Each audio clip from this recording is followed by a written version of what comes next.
Intro Science minggu pertama semester 1. Baik, kita mulai dengan kelas basmalah. Bismillahirrahmanirrahim.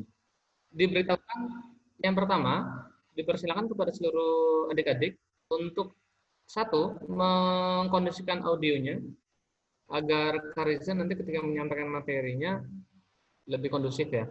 Tidak ada noise gangguan dari audio manapun. Yang berikutnya adalah silakan disiapkan alat tulis, buku sainsnya ataupun apapun itu yang kalian bisa merekam, mencatat, membuat resume materi yang Kariza sampaikan.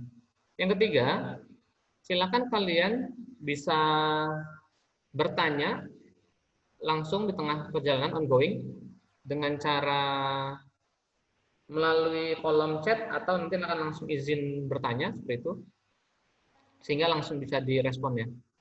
Begitu. Baik, silakan disimak. Yang mau menyalakan video silakan, yang tidak pun silakan tetap standby untuk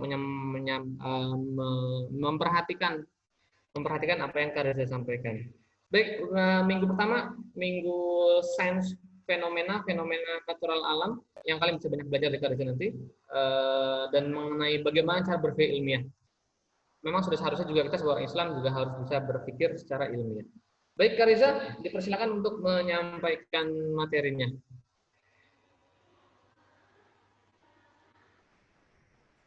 Baik, assalamualaikum warahmatullahi wabarakatuh. Waalaikumsalam. Ada saya. Alhamdulillah kita ketemu lagi hari ini, di mana hari ini kita akan mengembara mundur ke beberapa abad yang lalu, di mana masa gemilangnya Muslim dengan peradaban sains dan teknologinya. Baik, Kariza akan share screen. Ya, ini adalah PPT yang Kariza pakai. Buat adik-adik yang tahun lalu sudah pernah melihatnya mungkin. Judulnya Peradaban Muslim dan Fondasi Riset Modern di Madrasah. Kenapa peradaban Muslim? Karena kita melihat ke belakang bahwa Muslim di abad-abad yang lalu, 1000 tahun yang lalu, itu sudah mampu membuat riset, menanamkan fondasi riset di keilmuan yang ada saat ini. Kita akan lihat dan mudah-mudahan bisa menjadi pandangan ke depan kita. Jadi Kariza akan share selama satu jam ke depan bicara mengenai fondasi riset ini. Kemudian setengah jam kemudian kita akan break 5 menit. Kemudian setengah jam lagi kita akan bicara apa tugas yang harus kita kerjakan selama minggu ini. Siap ya? Ya. Oke, ini sharing. Ini Kariza alhamdulillah terdaftar, terrecord sebagai salah satu internasional komitmen dari FTC, Foundation for Science Technology di Manchester. Ini profesor yang menjadi direkturnya. Kemudian ini di Manchester. Apa sih yang dikerjakan? Mereka sangat aktif membuat satu gebrakan yang namanya 1001 invention, 1001 penemuan. Bagaimana kita mengungkapkan kembali civilisasi Muslim di pada zaman gemilangnya Muslim tersebut. Nah, menariknya dari 1001 penemuan ini kita akan lihat adanya sebuah emergence, sebuah peningkatan dari keluarnya metode induktif berbasiskan eksperimen. Kenapa? Kalau kita lihat di zaman Yunani, mereka keluar dengan teori semata, tapi tidak pernah dibuktikan dengan eksperimental. Nah, sumbangsih dari para Muslim di abad tersebut adalah mereka melakukan penelitian sains berbasis pada eksperimental. Ya, jadi mereka bikin instrumennya, mereka bikin observasinya, bikin kalkulasinya, dan semuanya dikuantifikasi pakai eksperimen dan keluarlah berapa banyak penurunan rumus-rumus yang divariasi dengan eksperimen, empiris datanya. Ya, dari banyak sekali ya hasil-hasil karya dari Jabir bin Hayyan, Al-Kindus, Ibnu Haytham, banyak sekali. Jadi abad 11. Jadi kita sekarang abad 21 hampir 10 abad yang lalu, 1000 tahun yang lalu. Ya. Dan menariknya ini mereka menekankan pada penggunaan eksperimental. Jadi berdasarkan pada pengujian. Ini yang akan kita establishkan, yang akan kita cobakan selama minggu ini. Adik-adik bermain dengan eksperimen. Karena kalau sains hanya main di teori, itu katanya doang. Kata siapa? Kata A, kata Newton. Tapi kalau kita eksperimen, oke, saya lihat katanya A, saya melihatnya, ya, Ainul yakin. Tadi saya dengar saja, Ainul yakin, ya, dan ilmu yakin nanti, sampai ilmunya meresap dalam dada kita. Kalau adik-adik iseng pergi ke mana, ke Gramedia, ada sebuah buku yang sudah ditranslatekan dalam bahasa Indonesia, namanya bukunya 1001 Penemuan dan Fakta Pesona Peradaban Muslim. Ini alhamdulillah Kak Reza sebagai kontributornya di bahasa Indonesia. Silakan kalau mau lihat, banyak sekali yang bagus-bagus dari sana. Contohnya nih ya, kalau lihat nih ada zaman kemasan peradaban Muslim dari mulai satu tuh di Mekah, mereka menyebar ke Eropa, menyebar ke Asia sampai ke Indonesia, dan Aku luar biasa. punya, Kak. Halo. Aku punya, Kak, ininya. Oh, good. Ya, alhamdulillah. Boleh nanti kerja tanda tangan nanti ya. Kalau mau. Siap. Oke. Nah, di sini ada fakta mengenai kota. Bayangkan di abad-abad itu London masih becek, ya. Sedangkan di jalan-jalan di Damaskus, jalan-jalan di Cordoba itu sudah keras, ya. Sudah pakai paving block misalnya. Itu menunjukkan bahwa kita sudah cukup maju mengenai kotanya. Dan selanjutnya mengenai kota, taman. Kok ada lihat gambar taman? Kan gambar nggak nih tamannya? Ya. Ya. Mengenai taman, ini adalah sebuah taman yang ada di Alhambra, Spanyol. Ya. Ini adalah sebuah konsep di mana adanya taman di dalam rumah yang terkurung, semua tumbuh-tumbuhan hidup di sana. Sekolah. Sekolah itu, kalau kita lihat, peradaban sekolah itu berasal dari mana? Dari Islam, dari orang Muslim. Setiap kali orang Muslim ke sebuah tempat, dia bikin masjid, pasti ada namanya tempat buat circle belajar. Ya. Di bahasa Arab, sekolah itu namanya jami. Di orang-orang kita, jami itu bisa bermakna kepada masjid, juga bisa bermakna kepada sekolahan. Ya. Dan banyak sekali perkembangan-perkembangan. Kalau nama kuliah, kita dengar kuliah, itu bahasanya sebenarnya bahasa Arab, kuliah itu tempat orang belajar.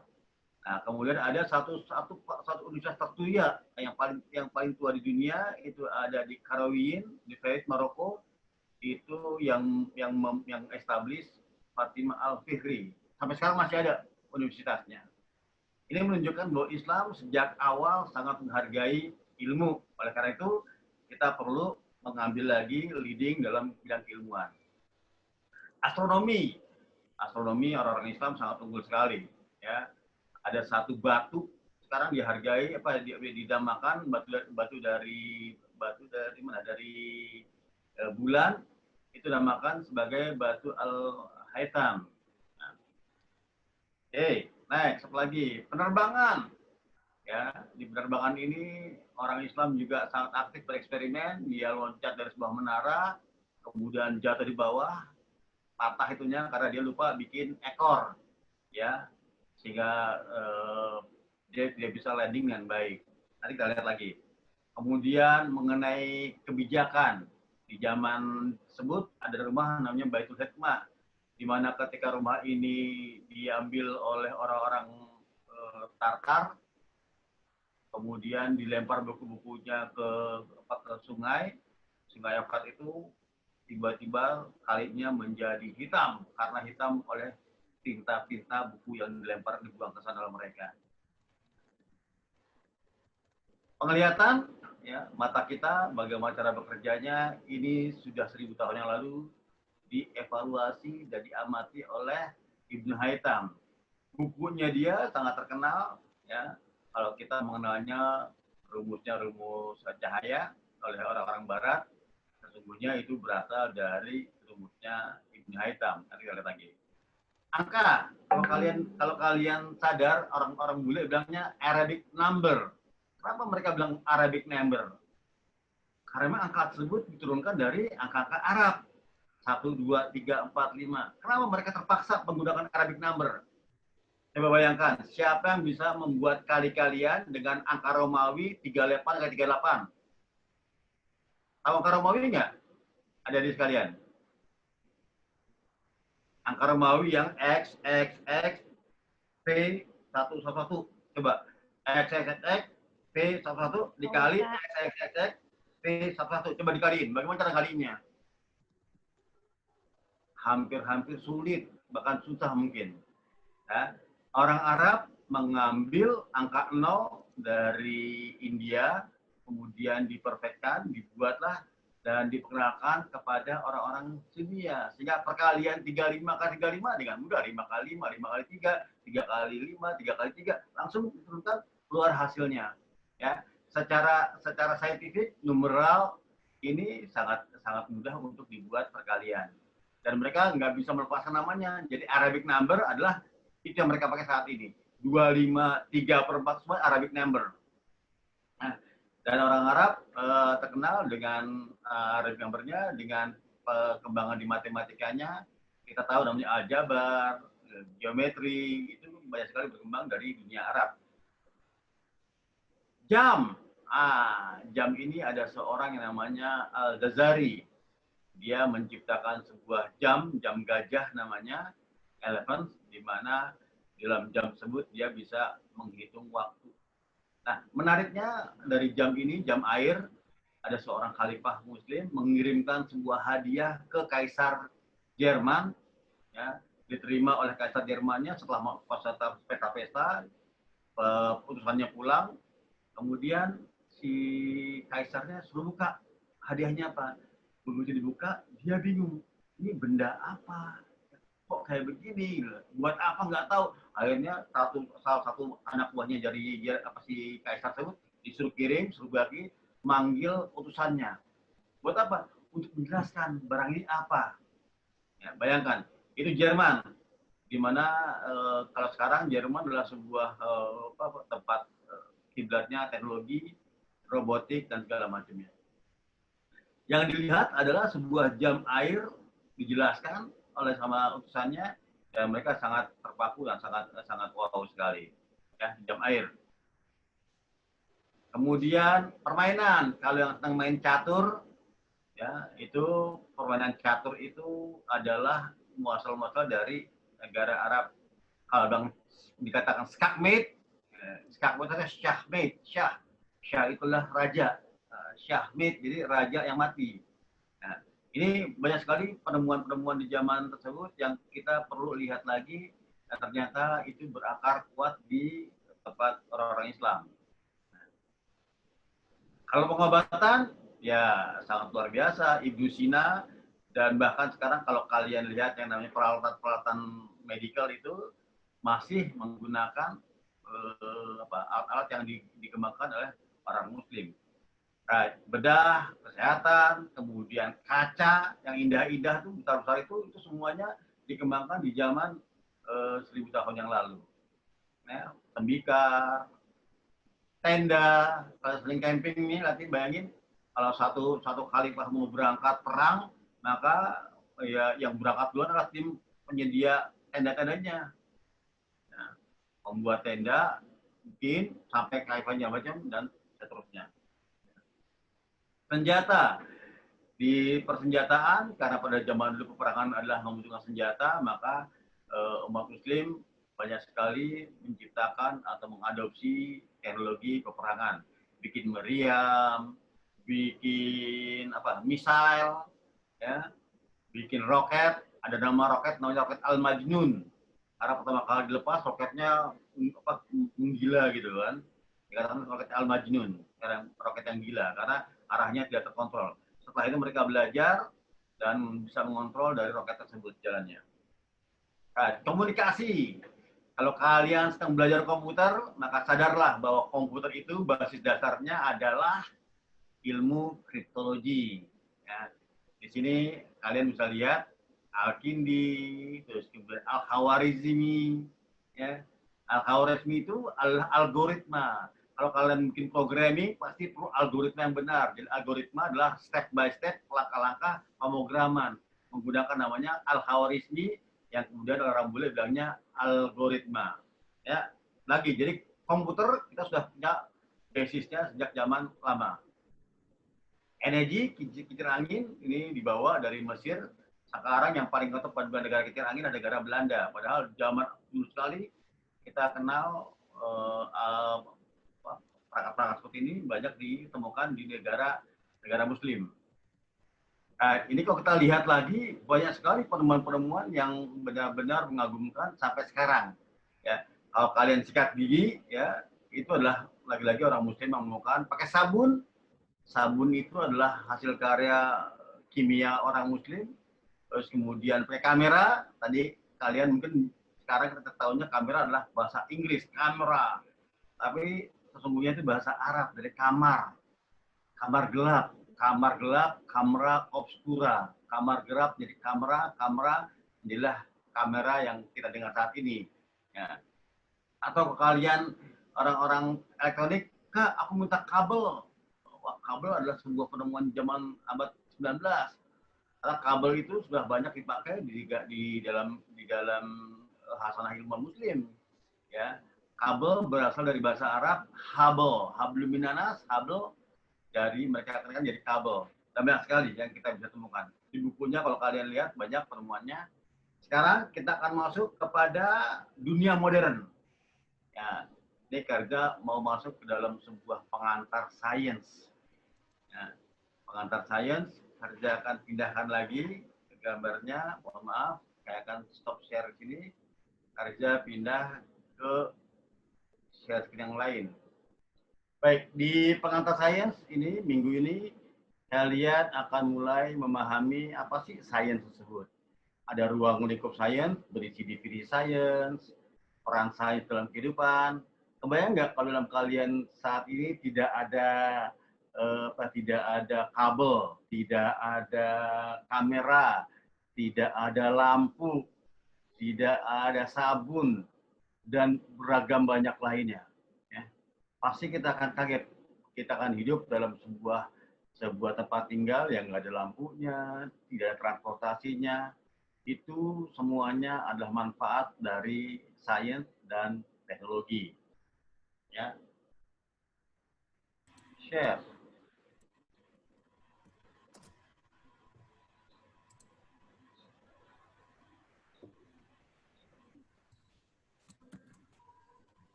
Gimana, kelihatan? Ya.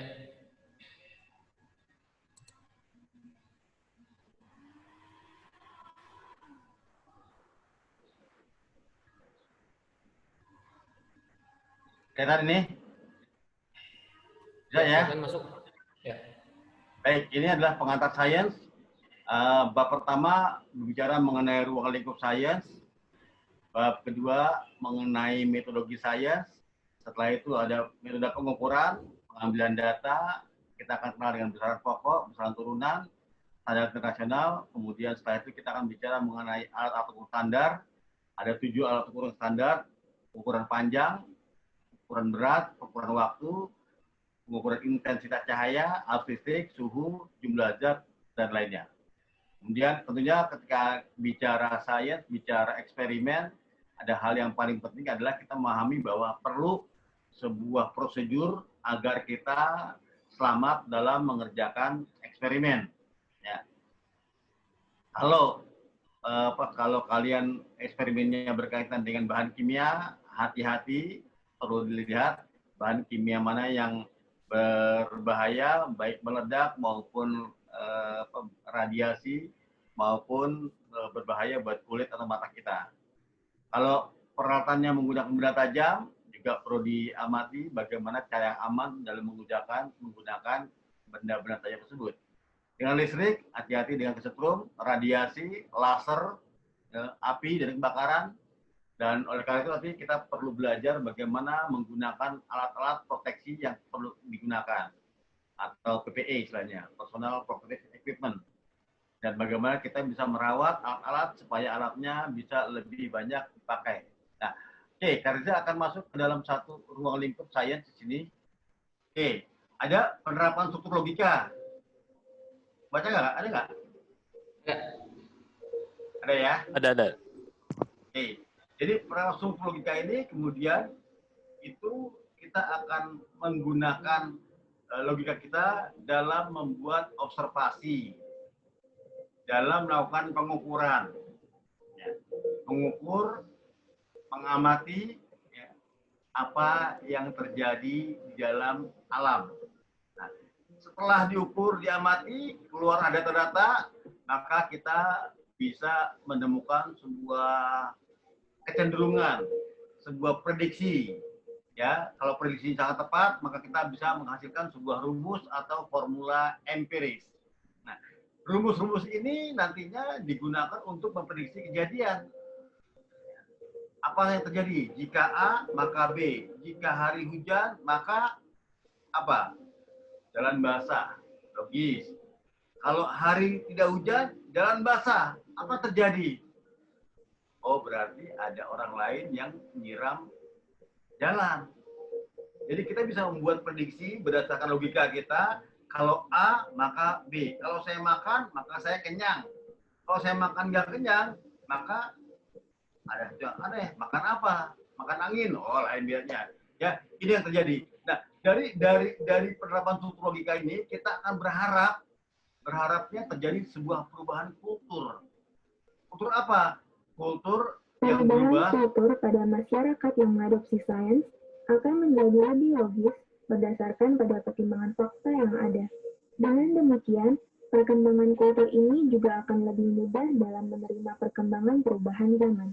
Pada zaman agrikultur, masih banyak terdapat mitos atau legenda-legenda yang sangat tidak berdasar pada fakta. Memasuki era industri, sedikit demi sedikit, pemahaman masyarakat terhadap mitos dan legenda menjadi terkikis. Right. Di zaman agriculture selalu kita bicaranya hal-hal yang di luar logika kita. Misalnya, kalau nanam padi harus kasih sesembahan kepada Dewi Sri. Nanti kalau Dewi Sri marah, padi nggak berhasil. Betul nggak itu? Ya. Karena pada saat itu masyarakatnya masih tidak bisa paham, belum bisa mengevaluasi secara saintifik, maka hal-hal yang legenda, yang mistik berkembang. Nah, kalau orang-orang kita sudah diajarkan logika yang lebih runut, maka dia akan mampu mengolah, mencari informasi, dan merubah menjadi masyarakat yang berbasiskan kepada pengetahuan. Nah, kita berharap tahun 2045 orang-orang Indonesia benar-benar sudah menguasai pengetahuan yang cukup supaya kita bisa melompat kepada generasi masyarakat yang baru, yang tidak berdasarkan pada mitologi, yang tidak berdasarkan pada klinik, ya, tapi berdasarkan pada logika yang runut. Ya. Right. Bidang ilmiah umumnya diklasifikasikan dalam dua lini besar, sains atau ilmu alam, di mana studi terhadap fenomena alamiah termasuk kehidupan biologis, dan sains atau ilmu sosial yang pelajari perilaku manusia dan masyarakat. Oke, jadi sains secara umum terbagi dari dua, ada nature, pure science, yaitu nature, natura, nature, berbicara mengenai fisika, bicara kimia, bicara biologi, bicara mengenai geologi, bicara mengenai space, itu ruang lingkup dari nature, pure science. Di lain pihak lagi, sains yang berhubungan dengan manusia, sosial. Ya. Seringkali dalam lingkup sains kita, eksperimen kita, kalau kita bicara namanya TNS, Natural Science, maka kita bicara fisika, kimia, biologi, atau Earth and Space. Nanti di TSS kita akan bicara mengenai social science, bagaimana membuat sebuah eksperimen yang merubah pola pikir manusia ya, dalam berkendaraan. Sains merubah kehidupan yang kita hadapi saat ini. Tanpa sains, mungkin kita masih tinggal di goa-goa, tanpa ada penerangan listrik, kesehatan yang sangat minim dengan tingginya risiko kematian, pola perpindahan yang lambat karena tidak ada alat transportasi modern, pola irigasi air yang tergantung pada musim untuk bercocok tanam, serta sulitnya berkomunikasi dengan pihak lain pada lokasi yang jauh. Right. Saat ini kita sudah benar-benar menghadapi pola komunikasi yang sangat luar biasa. Ya. Zaman Kariza kecil nggak ada handphone, telepon pun baru satu rumah tuh ada dari 50 rumah satu rumah punya telepon. Jadi satu rumah itu jadinya buat telepon umum pakainya ya. Kebayang saat ini kalian hampir setiap anak, setiap orang Indonesia sudah punya handphone, sudah bisa punya alat komunikasi, didukung oleh internetnya. Jadi ketika kasus wabah seperti ini, pembelajaran tiba-tiba bisa pindah ke dalam internet dan kita tetap bisa belajar bareng-bareng melalui komunikasi yang baik. Ini adalah sebuah bukti bahwa teknologi berperan besar buat kita. Right? Sekarang kita lihat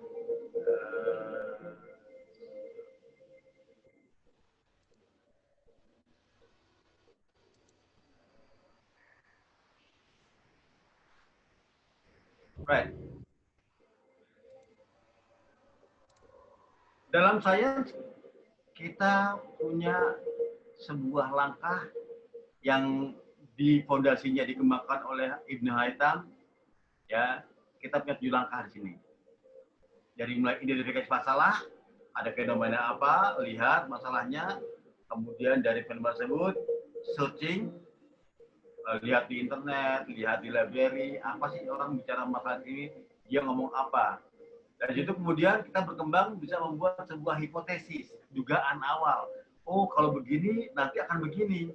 Kalau ada matahari, kemudian ada hujan, gelembung air, maka kemungkinan besar akan tercipta sebuah pelangi yang indah. Itu hipotesisnya. Ya. Nah, dari hipotesis kita membuktiin benar nggak sih kalimat tadi, maka kita perlu melakukan perencanaan percobaan. Ada percobaan itu dia akan memvalidasi, akan menguatkan hipotesis yang kita ajukan. Perencanaan percobaan, kemudian ada pengambilan data percobaan, diambil datanya, data kemudian dianalisis. Setelah dianalisis, keluarlah pengambilan kesimpulan. Oke, kita lihat. Langkah awal dalam melakukan penelitian harus dimulai dengan identifikasi masalah sesungguhnya. Misalnya, jika kita hendak meneliti penyakit, jangan berhenti hanya pada gejala pusing saja, melainkan lebih luas untuk meneliti apa sesungguhnya yang sakit. Setelah jelas permasalahan yang hendak diteliti, maka dilanjutkan dengan sebuah dugaan sementara. Hal ini merupakan suatu dugaan yang disebut hipotesis dan hanya berdasarkan pada suatu peristiwa terbatas. Dugaan sementara biasanya sangat terbatas dengan pemahaman dan lingkungan si peneliti. Langkah selanjutnya adalah merencanakan percobaan untuk menguji hipotesis. Percobaan yang dirancang harus mampu menerangkan perubahan dari sebuah parameter atau variabel dengan kontrol pada variabel yang lain, serta dampak pada keluaran yang hendak diteliti. Baik, ini yang terberat. Ya, biasanya kita kalau dari 7 langkah tersebut, 1 dan 2 itu dikerjakan di hari Senin. Hari Selasa besok kalian mulai membuat perancangan eksperimen, di mana langkah-langkahnya kalian menentukan variabel apa saja yang berkaitan dengan penelitian kalian. Ada variabel bebas, ada variabel terikat. Yang bebas adalah independen, yang terikat adalah dependent. Biasanya kalau dalam bahasa matematika, Y sama dengan X kali sekian-sekian. Jadi Y-nya adalah yang terikat. Y-nya sangat tergantung dari besarnya X. X-nya adalah independen, yang bebas. Nah, tugas kalian adalah menentukan apa Y-nya, apa X-nya. Ya, kalau ada sebuah mobil, misalnya, dia bisa jalan. Apa Y-nya? Y-nya adalah kecepatannya. Ya. X-nya apa? Kecepatan mobil akan sangat tergantung dengan jumlah oksigen yang masuk, jumlah fuel yang masuk, bahan bakar yang masuk. Ya, itu yang membuat Y-nya tergantung dengan X. Dalam kasus akuarium misalnya, kalau kalian ingin menganalisis bagaimana ikan yang sehat, maka Y-nya adalah ikan sehat. X-nya apa? X-nya adalah sesuatu yang membuat ikan itu sehat. Airnya bersih, kemudian ada tanaman, terus ada filter yang bagus, dan semuanya itu X. Jadi X-nya bisa 1, bisa 2, bisa 3, bisa tak terhingga. Nah, X yang tadi adalah variabel bebas, yang terikat adalah kualitas hidup ikannya. Right. Jadi kita tentukan sekarang yang mana bebas, yang mana, yang terikat, yang mana. Setelah itu kita mulai untuk menentukan sampel.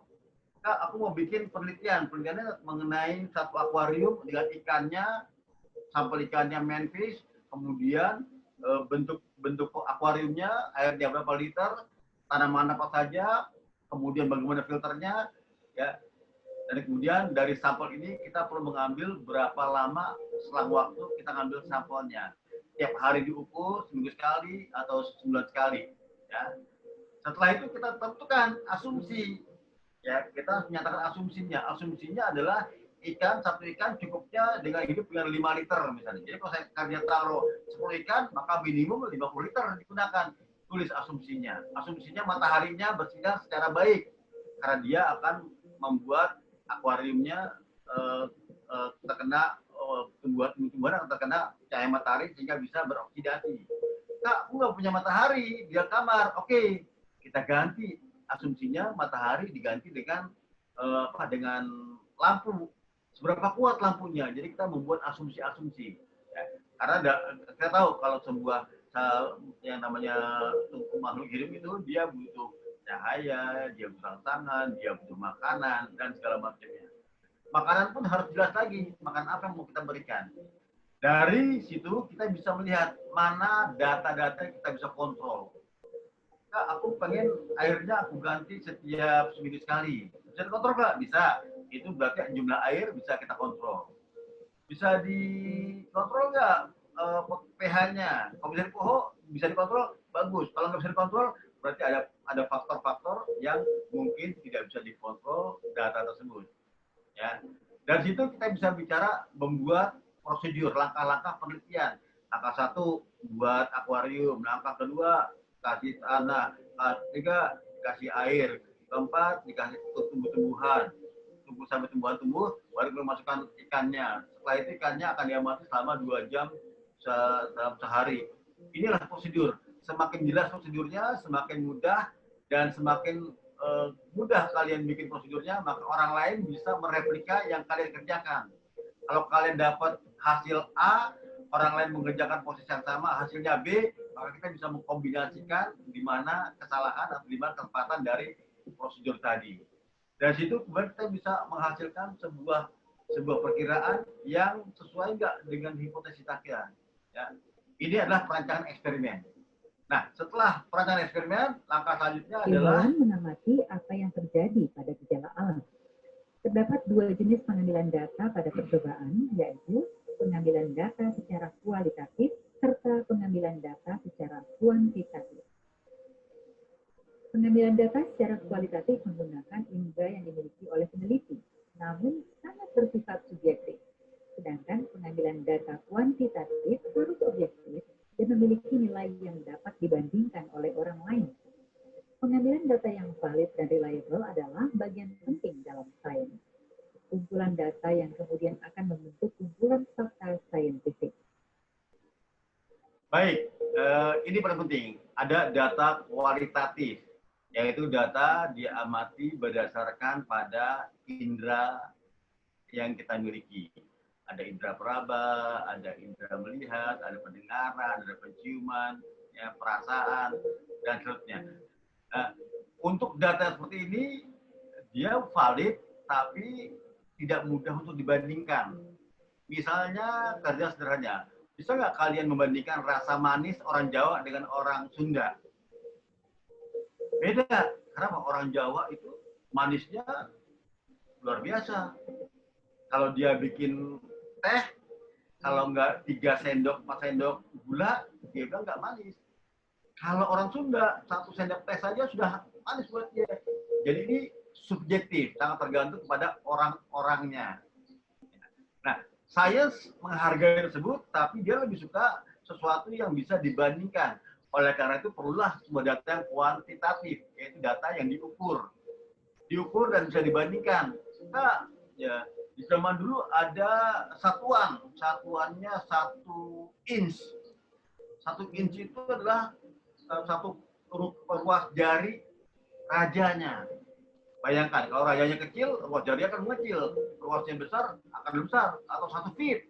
Feetnya raja, kalau raja yang besar meninggal, raja kecil masuk, maka akan berubah-berubah. Ya, susah untuk dibandingkan. Oleh karena itu, ada satuan yang dapat diukur secara konsisten dengan menggunakan satuan internasional. Sentimeter, kilometer, meter, itu sama dimanapun tempatnya kita bisa berargumen. Mau di Amerika, mau di Indonesia, mau di Perancis, mau di Kutub, 1 meter lah 1 meter. 1 detik adalah 1 detik. 1 kilo adalah 1 kilo, dimanapun tempat kita berada. Ya, ini. Jadi harus diukur. Pengukuran ini perlu valid dan reliable. Nanti kita akan berkenalan dengan pola bagaimana mengukur. Data yang diperoleh perlu dianalisis faktor kehandalan data yang didapat, keabsahan datanya, lalu diamati gejala korelasi antara satu faktor variabel serta kecenderungan pada hasil akhir. Dibuatkan rumus empiris yang sesuai, serta dibandingkan dengan hasil penelitian yang dilakukan oleh ilmuwan lainnya. Right, analisis data ini yang paling terpenting dalam sebuah penelitian, karena disinilah otak kalian digunakan. Di sini kreativitas kita, di sini sebuah pola pikir logika kita diterapkan dalam melihat data-data hasil eksperimen tadi. Bagaimana kita mengambil kesimpulan sangat tergantung pada logika kita, bagaimana kita membuat data tersebut dengan sebuah analisis yang benar. Jadi ini paling penting dalam sebuah penelitian. Kesimpulan adalah keluaran akhir dari sebuah penelitian, di mana hipotesis yang diajukan akan terbukti sesuai atau tidak.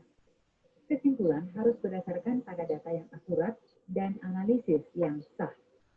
Dari kesimpulan yang diperoleh, kemudian dilihat apakah perlu dibuat hipotesis baru. Right, jadi setelah eksperimen, analisis, keluarlah sebuah kesimpulan. Concluding remark. Kesimpulan ini selama dia sesuai dengan hipotesis, bisa bertahan. Ya. Penulisan laporan sains atau tulisan ilmiah sangat berguna karena dengan adanya tulisan ilmiah, komunikasi antara sesama peneliti dapat dilakukan. Bobot keabsahan sebuah tulisan ilmiah akan menjadi semakin tinggi bila dipublikasikan dalam jurnal internasional dengan para penilai yang memiliki kepakaran di bidang penelitian tersebut. Untuk membuat penulisan sains menjadi mudah didiskusikan, maka beberapa langkah serta saran diperlukan. Baik, itulah tadi bagaimana kita membuat sebuah penelitian. Kita akan break selama berapa? 2 menit. Kita akan minum. Jangan keluar tapi kita akan balik lagi. Sekarang jam 10.08. Kita akan break 2 menit. 10.15 kita akan lagi. Dan Karja akan sedikit menguraikan apa target kita dan sekaligus membuat kesimpulan dari hari ini. Gimana? Break dulu Kak ya? Ada yang mau tanya dulu sebelumnya untuk kali ini? Baik Kak, break dulu. Ya, break dulu ya. Kita kasih lagi jam 11:15. Ya, 11:15. Oke. Thank you. Baik, Assalamualaikum. Waalaikumsalam. Waalaikumsalam, Reza. Waalaikumsalam. Waalaikumsalam. Kita lanjut lagi. Tadi bicara mengenai pengantar sains. Nah, bagaimana sains berperan dalam lingkungan kita, metodologi apa yang digunakan. Nanti kita perlu lebih detail membahas mengenai bagaimana mengukur dan satuan apa yang digunakan, alat apa saja yang digunakan, dan bagaimana keselamatan kerja kita diterapkan. Lihat gambarnya kan? Ada gambarnya? Pengantar sains pastinya. Ada. Kakak. Oke, Karja sedikit mundur. Di sini ada yang namanya Ibnu Haytham Ya, tadi dia dikatakan sebagai penemu cahaya. Orang Inggris, orang-orang Barat mengenalnya sebagai Alhazen. Dia bikin buku optik di tahun 1021, mengkombinasikan antara pengamatan gejala alam, fenomena alam, dibuat eksperimen, dan kemudian mengeluarkan logika berpikirnya dia, dan keluarlah teori-teori mengenai gambar, di mana terbentuk karena adanya cahaya-cahaya yang masuk, yang diaplikasikan, dan kemudian pindah ke dalam mata kita. Ya. Ibnu Haytham ini merupakan bapaknya ilmu pengetahuan. Ya. Karena dialah yang mengembangkan eksperimen, mengembangkan pengetahuan berdasarkan dari eksperimen. Ya. Dan Ibnu Haytham di tahun 2017 kemarin, ya spesifik namanya dipakai untuk tahun cahaya, tahun 2015. Ibnu Haytham mengenang jasa-jasa beliau. Ya, kampanye tentang Ibnu Haytham sangat luar biasa. Ibnu Haytham sendiri ini adalah, kalau dilihat namanya Al-Hasan Ibnu Haytham, dia adalah salah satu cucunya Rasulullah Al-Hasani, dari cucunya Rasulullah, ya, dia keturunan dari Rasulullah sendiri. Bukunya banyak, yang paling pengaruh kitab Anwar Manazir, yaitu buku cahaya. Yang dia lompatan penemuannya adalah penemuan di bidang optik, matematika, dan astronomi. Pun masih ada, bisa lihat. Ya. Ini cara kerjanya, kalau kalian nanti iseng, kita bisa bikin eksperimen, yaitu kamera obscura, kamera bahasa Indonesia, kamera lubang jarum.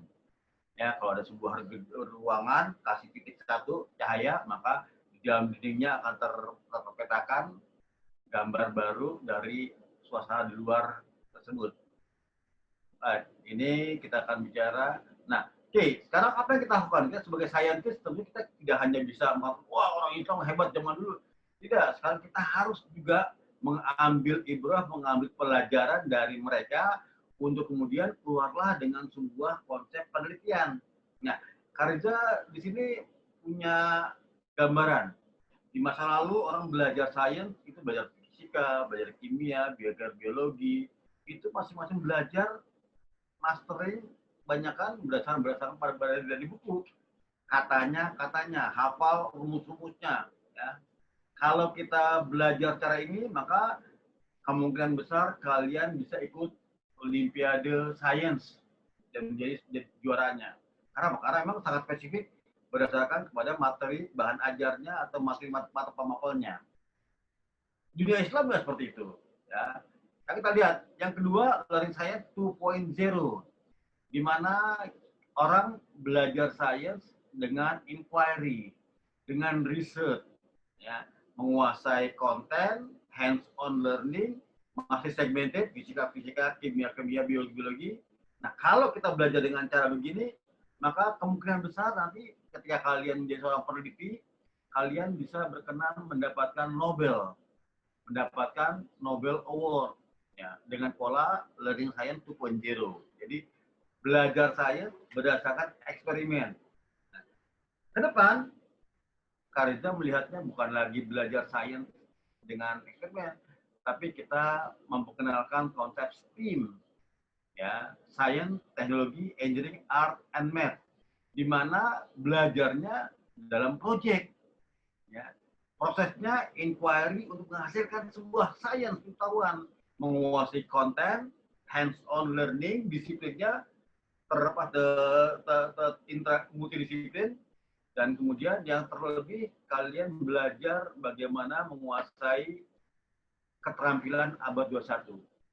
Kalau kalian berhasil dengan pola ini, maka kalian bisa mendapatkan potensi untuk menjadi seorang inovator masa depan. Ya. Kenapa? Karena proyeknya ini bukan lagi proyek fisika, proyek kimia, tapi proyeknya sudah interdisiplin. Kalian akan belajar bagaimana bikin akuarium. Di akuarium ada fisikanya, ada biologinya, ada kimianya. Jadi nggak bisa, Kak, ini sains. Ya, ini sains. Sainsnya STEAM. Ada sains, ada teknologinya. Karena kalian akan bikin filternya. Kalian akan bikin akuariumnya. Ada artnya. Ya, kita naruh pohon-pohonan bagaimana supaya kelihatan cantik dan indah. Ada matematiknya. Ya, kita hitung. Kalau akuarium sebesar ini, air sedemikian rupa, berapa banyak ikan yang bisa hidup.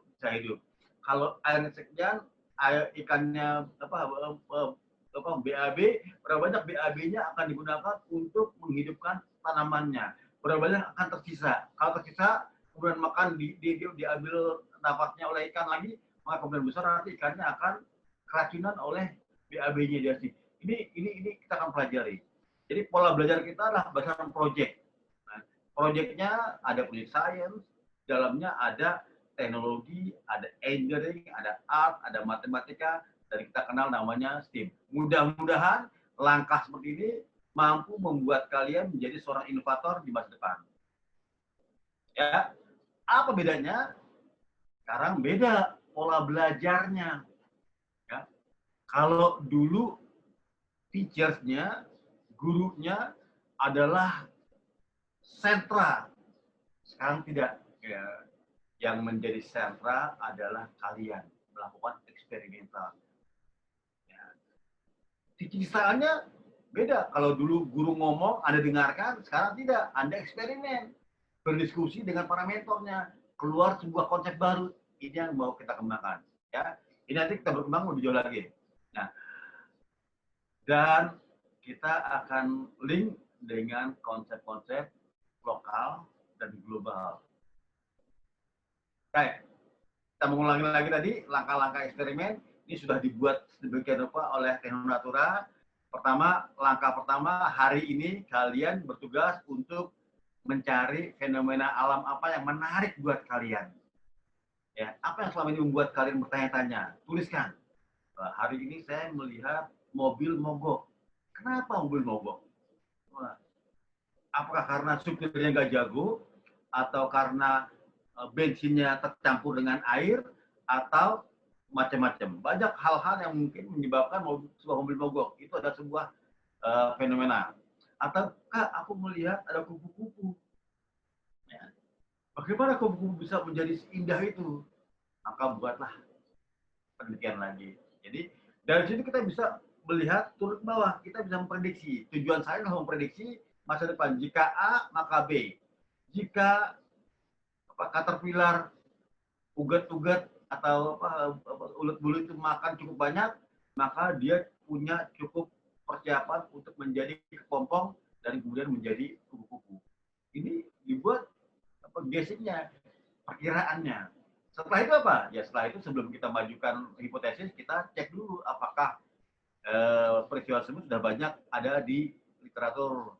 Misalnya kita ke library, oh sudah ada, ya udah kalau sudah ada, buat apa kita uji lagi? Hipotesisnya sebaiknya penelitiannya adalah yang belum pernah dikerjakan oleh orang lain. Ya.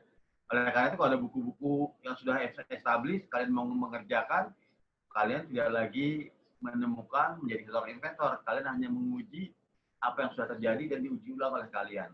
Ya. Tapi utama dalam satu hari ini, hari Senin, tugas kalian adalah keluar dengan sebuah hipotesis.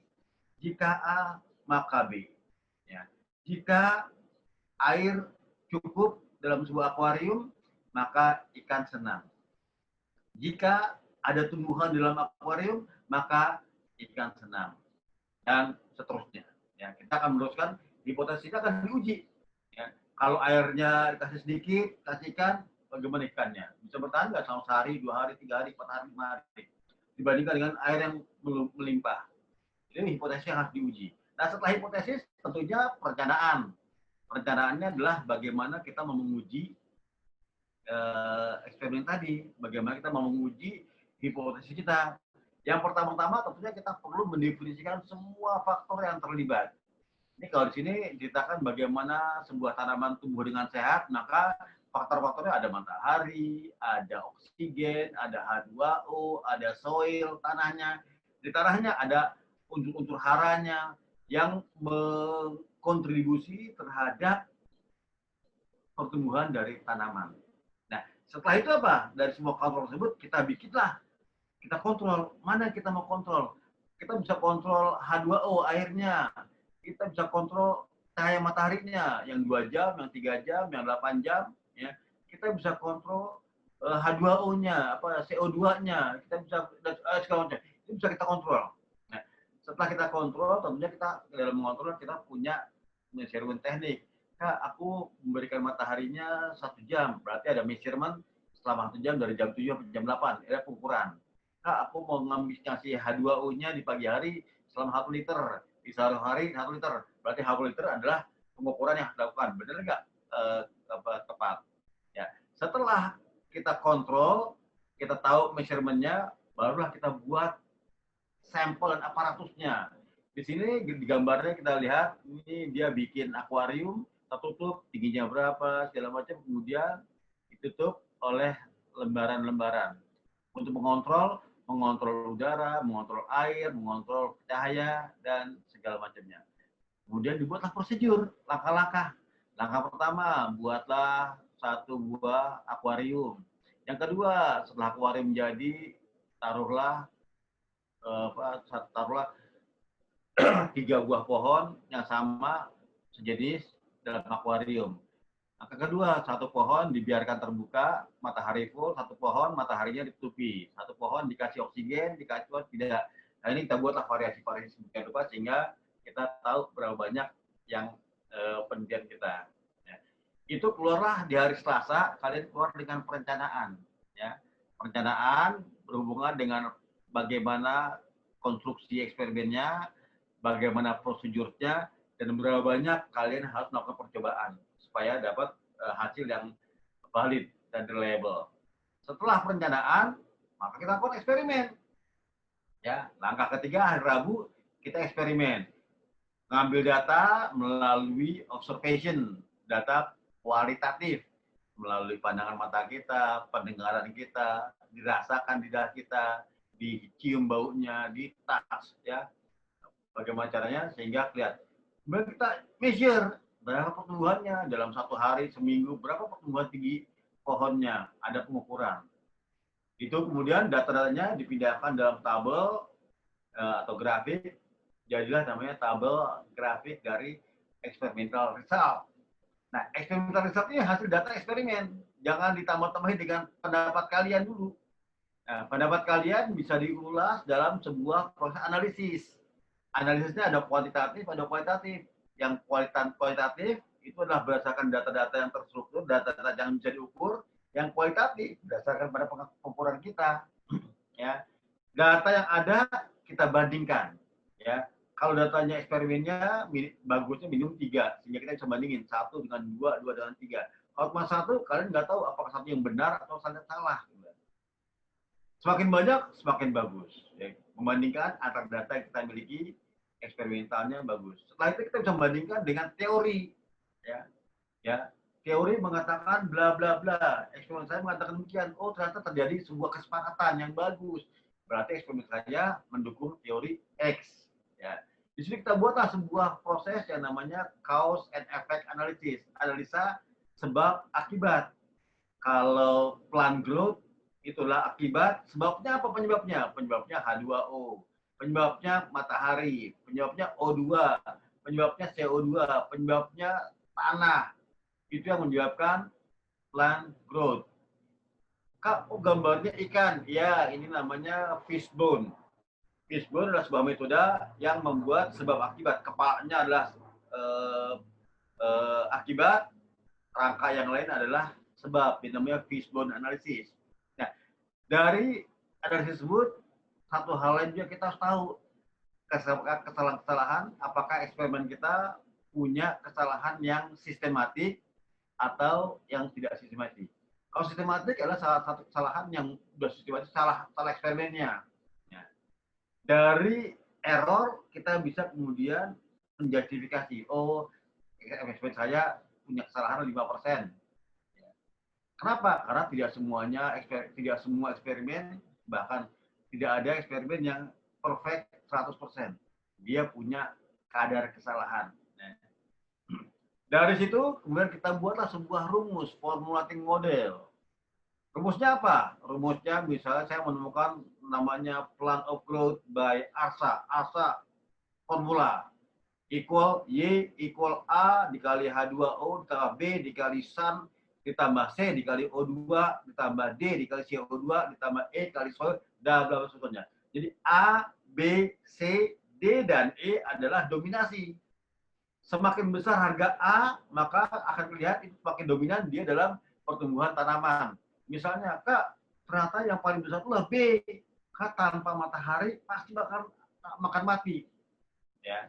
Jadi B punya dominasi tinggi, angka B tinggi dibanding dengan angka C misalnya, dibanding angka CO2, dibanding dengan E dan sebagainya.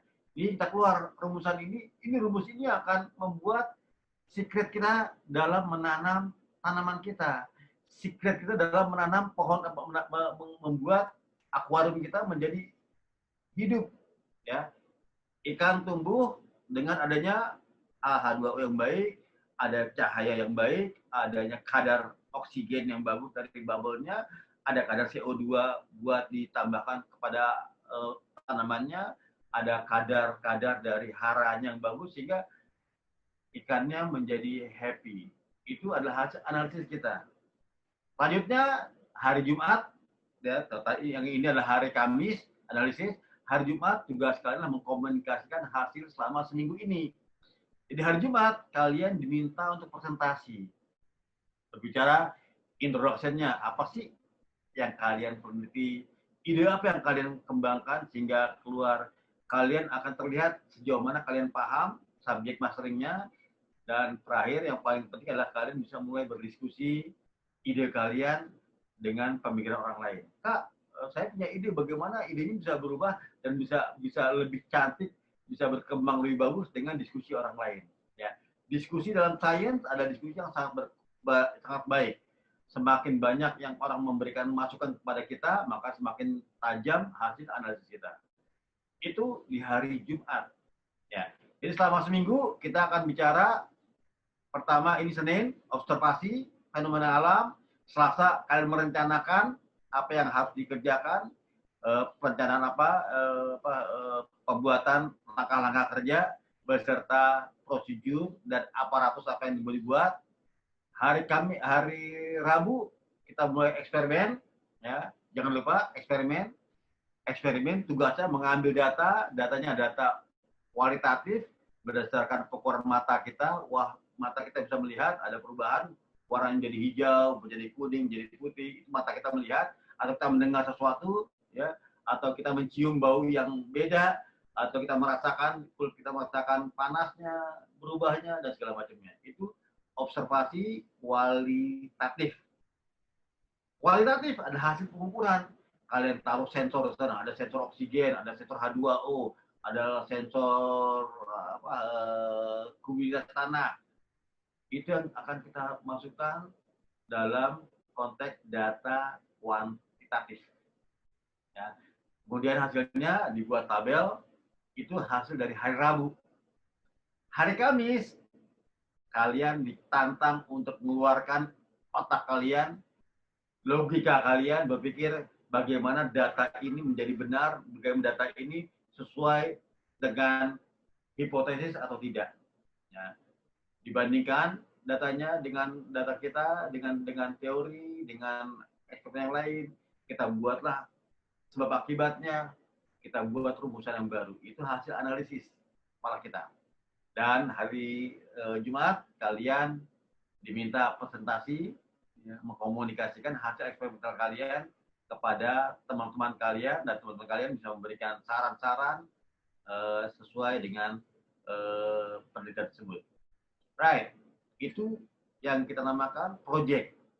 Nah, projectnya di kelas 8 kalian akan mulai membuat aquascape seperti akuarium, tapi dia penuh dengan tumbuh-tumbuhannya, ada airnya, ada ikannya, ada yang dimana semua harus dikontrol sehingga ikan bisa bertahan hidup dengan nyaman. Ini project science. Ya.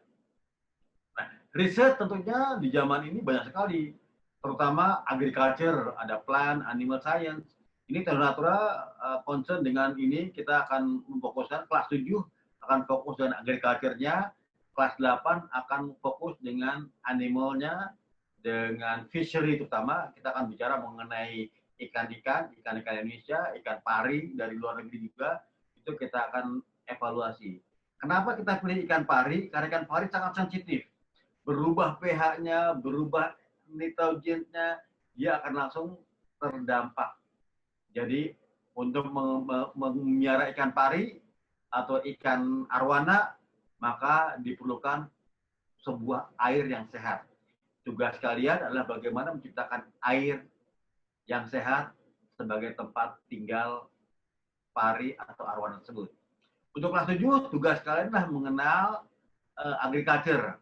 Tapi dalam minggu ini kalian masih bicaranya mengenai minggu ini adik-adik kelas 7 bicara mengenai apa Kak? Kelas 7? Likuifaksi Kak Riza. Oh, likuifaksi. Pengaruh jenis tanah. Ya, likuifaksi ini belum masuk kepada agriculture, tapi paling tidak kalian mengenal tanah dan bagaimana tanah itu bergeser. Kalau kalian lihat kemarin terjadi di Palu, ya terjadi sebuah pergeseran karena tanahnya terdiri dari pasir-pasir. Begitu pasirnya ada air yang banyak, maka terjadilah sebuah likuifikasi di mana strukturnya tidak kokoh tapi menjadi seperti tanah bergerak. Nah, itu. Nah, tentunya di luar tadi masih banyak penelitian-penelitian yang bisa dikerjakan sehingga kalian bisa mendapatkan penelitian inovasi yang bisa mendapatkan Nobel segala macam yang banyak. Nah, di Teknik Natura kita fokus di kelas 7 akan bicara mengenai agriculture, kelas 8 kita akan bicara mengenai fisheries, kelas 9 kita akan bicara mengenai kesehatan. Ini sangat relevan sekali dengan adanya COVID. Di COVID ini terjadi ternyata orang-orang mulai aktif dengan agriculture. Karena apa? Orang perlu makan. Ya. Orang perlu ikan buat sebagai makanan lauknya mereka. Dan perlu kesehatan. Jadi 3 ini kita pilih sebagai proyek yang akan kita kembangkan untuk kalian pelajari ke depan. Right, terakhir. Nah, ini kita bicara sebagai sebuah fondasi. Karya berharap kalian mulai meneliti secara saintis berpikir. Ya, Teknik Natura sangat mendukung untuk kalian mulai meneliti secara real. Ini bukan lagi mainan, tapi benar-benar sesuatu yang bisa dipublish. Dan Karja di challenge kepada kakak mentornya, bisa nggak penelitian adik-adik kita ini bisa jadi sebuah penelitian jurnal internasional nantinya. Ini biasanya buat anak kuliahan, tapi Karja mau cobain, bisa nggak anak SMP, anak SMA, MTS, dan MA, mampu nggak dia mengeluarkan sebuah penelitian yang bisa disampaikan kepada dunia sains internasional. Karja yakin dengan konsep yang kita miliki, kita bisa keluar dengan banyak penelitian yang bagus-bagus. Jadi harapan Karja adalah mudah-mudahan kalian menjadi sebuah benih baru yang membuka lembaran masa depan mencapai 2045 dengan penguasaan riset yang baik. Insya Allah ya. Itu Karja tutup dengan alhamdulillah. Dan Karja buka lagi untuk kalau ada yang bertanya. Silakan. Baik, terima kasih Kak Riza. Suara saya masuk ya? Ya, baik, silakan ya adik-adik untuk yang mau bertanya terkait dengan fenomena alam dan scientific proses cara berpikir ilmiah. Dipersilakan. Waktu menunjukkan pukul 11.40. Mungkin 5 menit ya. Insyaallah. Ada yang mau bertanya? Level 7, level 8, level 9, silakan. Sebutkan nama dan levelnya. Ada? Ada pertanyaan? Wah, berarti udah paham semua ini. Udah mampu ya? Oke, berarti enggak. Assalamualaikum Kak, saya. Oh, ada. Saya Oh, ya, ya. Ya, silakan. Nama dan level. Dari level 9, kali enggak dari level 9. Kan tadi kata Kak Riza level 9 tentang kesehatan ya Kak. Itu kesehatannya maksudnya dalam rangka apa? Dalam rangka maksudnya kesehatan tentang apa gitu? Oke, Karja jawab ya. Karja udah ngobrol dengan Kak Agung dengan itunya. Kemungkinan besar nanti kalian akan meneliti akan membuat apa namanya Ventilator. ventilator. Tahu ventilator nggak kalian? Iya tahu, Kal, Kak. Tahu, ventilator. Kak. Di ventilator itu ada rumus fisika, ya bagaimana pressure-nya naik dan turun. Di ventilator itu kalian belajar mengenai sistem pernapasan manusia, ya. Ya, dan di ventilator kalian membahas bagaimana strukturnya. Jadi ada hubungan dengan kesehatan. Dan kita melihat ini penting buat kalian karena di masa-masa COVID ini ventilator merupakan salah satu yang penting untuk dibuat di negara Indonesia. Ya, itu saatnya. Tapi kalian punya 8 kali eksperimen, nanti kagum udah bikin sih. Tapi proyeknya nanti akan sangat erat hubungannya dengan ventilator. Ya. Satu lagi, itu proyeknya sendiri-sendiri atau bareng-bareng, Kak? Pasti bareng-bareng lah kalau ventilator. Oke. Harapan teamwork, karena dia pengen lihat teamwork kalian. Kecuali yang pure science, yang nanti yang 8 minggu pertama akan ada pure science dari Kak Agung. Tapi untuk yang ventilator, karena dia bikinnya dan bareng selama itu pasti bareng-bareng bikinnya. Ya, ada lagi? Ya. Ya kan? Ada lagi? Ya, Kak. Terima kasih, Kak. Oke. Thank you, Kal. Ada lagi? Level 7, level 8, level 9? Sebutkan nama dan levelnya. Ayo, mana kelas 7 nih? Karena belum kenal kelas 7 nih. Tanya apa kelas 7? Tadi kayaknya banyak yang nanya di chat, kolom chat. Oke, ini ada siapa nih? Ada Bulit. Mana Bulit? Ini. Gimana? Ada pertanyaan nggak, Bulit? Kenapa? Ada pertanyaan nggak? Enggak, udah. Nggak ada. Oke, ada Arsa. Mana Arsa? Arsa? Nggak ada. Arsa nggak bisa ikut Zoom, Kariza. Apa? Laptopnya sedang bermasalah. Oke. Oke, ada Gavril. Mana Gavril? Atalia. Oke. Gimana Ya. Gavril? Ada pertanyaan nggak Gavril? Apa? Ada pertanyaan nggak? Paham ya? Tidak ada. Tugasnya paham ya, minggu ini ngapain, tahu kan? Ngapain aja? Ngebuat tanaman. Oke. Alifah, bukan tanaman. Alifah, gimana Alifah? Alifah. Wah, nggak jelas. Oke. Baik, kalau tidak ada, insya Allah saya kerja kembalikan kepada Kak Haji untuk kalian istirahat dan sholat zuhur, makan siang, dan lanjutnya nanti siang akan dilanjutkan dengan Kak Haji dan masing-masing mentor di kelas masing-masing. Oke. Itu Kak Haji ya? Ya, baik, siap. Oke, terima kasih Kak Haji. Oh ya, sekali lagi terima kasih Desa untuk materi intronya. Untuk adik-adik, terima kasih semuanya telah untuk standby selama berapa jam di depan Zoom meeting. Insya Allah ini adalah intro untuk semua level MTS secara umum. Yang nanti detailnya akan seperti bagian minggu ini akan dijelaskan lebih detail oleh mentor masing-masing. Cukup Karim menambahkan? Tidak ada ya. Silakan istirahat. Segera makan siang walaupun belum zuhur. Insya Allah sekitar kurang lebih jam 11.40 ya sudah mulai dianggap sebagai istirahat. Masuk kembali sekitar 12.20 atau nanti setengah 1. Oke, terima kasih semuanya. Boleh ya. Assalamualaikum. Salam. Baik.